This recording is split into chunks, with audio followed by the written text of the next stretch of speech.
Hello hi friends, ഇതുപോലെ നെക്കിൻ്റെ ആ ഭാഗത്തൊക്കെ പിൻടെക്ക് ഡിസൈൻ വരുന്ന ഒരു കുഞ്ഞു ഫ്രോക്കാണ് കേട്ടോ ഇന്ന് കാണിക്കാൻ പോകുന്നത്. അപ്പോൾ അതിനായിട്ട് എൻ്റെ കയ്യിലുണ്ടായിരുന്ന വേസ്റ്റ് മെറ്റീരിയൽ വെച്ചിട്ടാണിത് ചെയ്തെടുക്കുന്നത്. ഫസ്റ്റ് നമുക്ക് ലൈനിങ്ങിൽ ഇത് മാർക്ക് ചെയ്ത് കൊടുക്കാം. ലൈനിങ് ക്ലോത്ത് ഇതുപോലെ 4 ആയിട്ട് മടക്കിയിട്ട് കൊടുക്കാം. എന്നിട്ട് നെക്കിൻ്റെ വിഡ്ത്ത് 2 ഇഞ്ചും ഷോൾഡറിൻ്റെ വിഡ്ത്ത് 5 ഇഞ്ചും മാർക്ക് ചെയ്ത് കൊടുക്കാം. ഷോൾഡറിൻ്റെ ലെങ്ത്ത് 5 ഇഞ്ച് തന്നെയാണ്, അത് മാർക്ക് ചെയ്ത് കൊടുക്കാം. Chest width 6 inch plus 2 inch തയ്യൽ തുമ്പിലും മാർക്ക് ചെയ്ത് കൊടുക്കുന്നുണ്ട്. വേസ്റ്റിൻ്റെ വിഡ്ത്ത് വരുന്നത് 6 ഇഞ്ച് പ്ലസ് 2 ഇഞ്ച് തയ്യൽ തുമ്പ് തന്നെയാണ്, അതൊന്ന് വരച്ചു കൊടുക്കാം. പിന്നെ നെക്കിൻ്റെ ലെങ്ത്ത് വരുന്നത് 4 ഇഞ്ചാണ്, അതും കൂടി ഒന്ന് വരച്ചിട്ട് ഇങ്ങനെ റൗണ്ട് ഷേപ്പിൽ വരച്ചു കൊടുക്കാം. നിങ്ങൾക്ക് ഏത് ഷേപ്പാണ് വേണ്ടത് അത് വരച്ചു കൊടുക്കാം. ഇനി നമുക്കതൊന്ന് ഫുള്ളായിട്ട് കട്ട് ചെയ്തെടുക്കാം. ഇതുപോലെ കട്ട് ചെയ്തെടുത്തിട്ടുണ്ട്. എന്നിട്ട് ഫ്രണ്ട് പോർഷനും ബാക്ക് പോർഷനും ഇതുപോലെ സെപ്പറേറ്റ് ചെയ്തെടുക്കാം. ഇനി നമ്മൾ ആ നെക്ക് മാർക്ക് ചെയ്തില്ലേ, അതൊന്ന് കട്ട് ചെയ്ത് കൊടുക്കാം. ഇതുപോലെ കട്ട് ചെയ്തെടുത്തിട്ടുണ്ട്. ഇനി ബാക്ക് പോർഷനിൽ നമ്മൾ നെക്ക് മാർക്ക് ചെയ്തിട്ടുണ്ടായിരുന്നില്ല, അതൊന്ന് മാർക്ക് ചെയ്ത് കൊടുക്കാം. നെക്കിൻ്റെ വിഡ്ത്ത് 2 ഇഞ്ചും നെക്കിൻ്റെ ലെങ്ത്ത് 4 ഇഞ്ച് തന്നെയാണ് ഞാൻ മാർക്ക് ചെയ്ത് കൊടുക്കുന്നത്. അതൊന്ന് വരച്ചിട്ട് റൗണ്ട് ഷേപ്പിൽ വരച്ചു കൊടുക്കാം.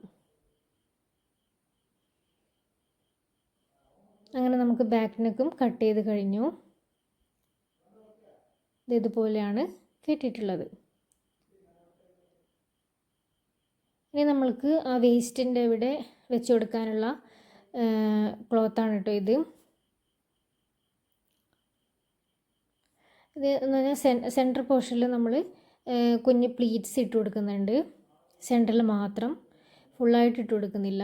അപ്പോൾ നമ്മൾ 1 ഇഞ്ച് ഗ്യാപ്പിൽ ഇതുപോലെ സെൻറ്റർ ഒന്ന് മാർക്ക് ചെയ്തതിന് ശേഷം ഇപ്പുറത്തേക്ക് 1 ഇഞ്ച് ഇങ്ങനെ മാർക്ക് ചെയ്ത് കൊടുക്കാം. അപ്പുറത്തെ സൈഡിലും 1 ഇഞ്ച് വീതം ഇങ്ങനെ മാർക്ക് ചെയ്ത് കൊടുത്തിട്ട് ഇതുപോലെ കുഞ്ഞു കുഞ്ഞു പ്ലീറ്റ്സ് ഇങ്ങനെ എടുത്തു കൊടുക്കണം. അപ്പം അതിൻ്റെ വീതി വരുന്നത് വീതിയും നീളവും വരുന്നത് 26 തന്നെയാണ്. ഇനി നമുക്കതിനെ ഫോൾഡ് ചെയ്തിട്ടുണ്ടായിരുന്നു, അപ്പോൾ അതിനെ നമ്മൾ കട്ട് ചെയ്തെടുക്കാം. ഫ്രണ്ടിലും ബാക്കിലും വേണമല്ലോ, അപ്പോൾ അതിന് നമ്മൾ കട്ട് ചെയ്തെടുത്തിട്ടുണ്ട്. ഇനി നമ്മളിത് ഇതുപോലെ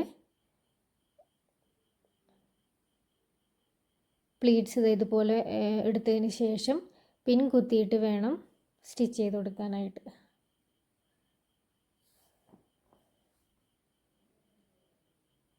നമ്മളത് സ്റ്റിച്ച് ചെയ്ത് കൊടുക്കുന്നത് ഇങ്ങനെ വീതിയിലാണ് സ്റ്റിച്ച് ചെയ്ത് കൊടുക്കുന്നത്, താഴത്തോട്ടല്ല. ഇതുപോലെ ഇങ്ങനെ വീതിയിൽ ഒരു 6 ഇഞ്ചോ അല്ലെങ്കിൽ 7 ഇഞ്ചോ ലെങ്ത്തിൽ വേണം നമ്മൾ സ്റ്റിച്ച് ചെയ്ത് കൊടുക്കാൻ. നിങ്ങൾക്കിത് ഈ ഒരു പ്രിൻ്റ് ആയതുകൊണ്ട് സ്റ്റിച്ചിങ് ശരിക്കും കാണുന്നില്ല. ഇതുപോലെ ബാക്കിലും ഫ്രണ്ടിലും ഇതുപോലെ പ്ലീറ്റ്സ് എടുത്തു കൊടുത്തിട്ടുണ്ട്. അപ്പോൾ ഇതുപോലെയാണ് കിട്ടുന്നത്. ഒരു 6 ഇഞ്ച് ലെങ്ത്തിലാണ് ഈ പ്ലീറ്റ്സ് വരുന്നത്. കണ്ടത് ഇങ്ങനെ നീളത്തിൽ വീതിയിൽ നമ്മൾ സ്റ്റിച്ച് ചെയ്ത് കൊടുത്തിട്ടുണ്ട്. ഇനി നമുക്ക് ലൈനിങ് അറ്റാച്ച് ചെയ്ത് കൊടുക്കാം. ഇതുപോലെ വെച്ചിട്ട് ഞാൻ താഴെ ഭാഗത്ത് ലൈനിങ് കൊടുക്കുന്നില്ല, യോക്കിൻ്റെ അവിടെ വരെ മാത്രമേ ലൈനിങ് കൊടുക്കുന്നുള്ളൂ.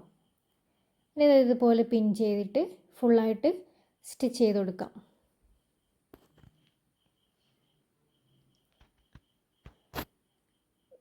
അതിന് മുന്നേ നമ്മൾ നെക്ക് ഫിനിഷ് ചെയ്തെടുക്കാനുണ്ടല്ലോ. അപ്പം ഈ ലൈനിങ് ക്ലോത്ത് മെയിൻ ക്ലോത്തിൻ്റെ നല്ല വശത്ത് വെച്ചിട്ട് ഇതുപോലെ മോശം വശത്തേക്ക് മറിച്ചിട്ട് കൊടുക്കുകയാണ് ചെയ്തത്.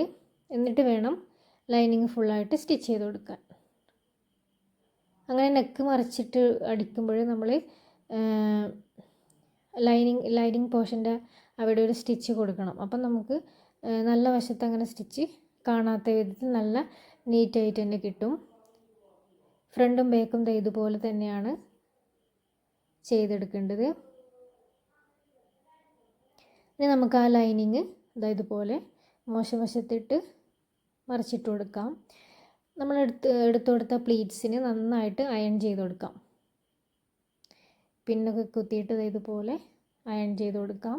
അപ്പം നല്ല ഭംഗിയുണ്ട് കാണാനായിട്ട് ഇതുപോലെ. അപ്പോൾ ഫ്രണ്ട് പോർഷനിൽ മാത്രം പ്ലീറ്റ്സ് വരുന്ന രീതിയിലാണ് ഇത് കിട്ടിയിട്ടുള്ളത്. ഇനി നമുക്ക് ഷോൾഡർ ഒന്ന് ജോയിൻ ചെയ്ത് കൊടുക്കാം. നല്ല വശം വെച്ചിട്ട് ഒരുമിച്ച് വെച്ചിട്ട് ഷോൾഡർ ജോയിൻ ചെയ്ത് കൊടുക്കാം. ഇനി ഇത് സ്ലീവ്ലെസ് ആണ് വരുന്നത്. നമ്മൾ അവിടെ കൈക്കുഴീൻ്റെ അവിടെ ഫിനിഷ് ചെയ്യാൻ വേണ്ടിയിട്ട് ഇതുപോലെ ക്രോസ് പീസ് കട്ട് ചെയ്തെടുത്തിട്ടുണ്ട്. ഇത് രണ്ടായിട്ട് മടക്കിയിട്ട് മോശം വശത്ത് വെച്ചിട്ട് നല്ല വശത്തേക്ക് മറിച്ചിട്ട് കൊടുക്കുകയാണ് ചെയ്യുന്നത്. ഇനി ഇതിൻ്റെ ടോപ്പിൻ്റെ താഴെ ബോട്ടം സൈഡ് നമ്മൾ കട്ട് ചെയ്ത് കൊടുക്കാം. ലെവലല്ലാത്ത ഭാഗം ലെവലാക്കി കൊടുത്തിട്ട് അത് മടക്കി തേച്ച് കൊടുക്കാം. സൈഡും സ്റ്റിച്ച് ചെയ്ത് കൊടുക്കാം. ഇത്രയേ ഉള്ളൂ. വളരെ ഈസിയാണ് ചെയ്ത്. കുഞ്ഞു വീഡിയോ ഇഷ്ടമായി ലൈക്ക് ചെയ്യുക. ചാനലൊന്ന് സബ്സ്ക്രൈബ് ചെയ്ത് സപ്പോർട്ട്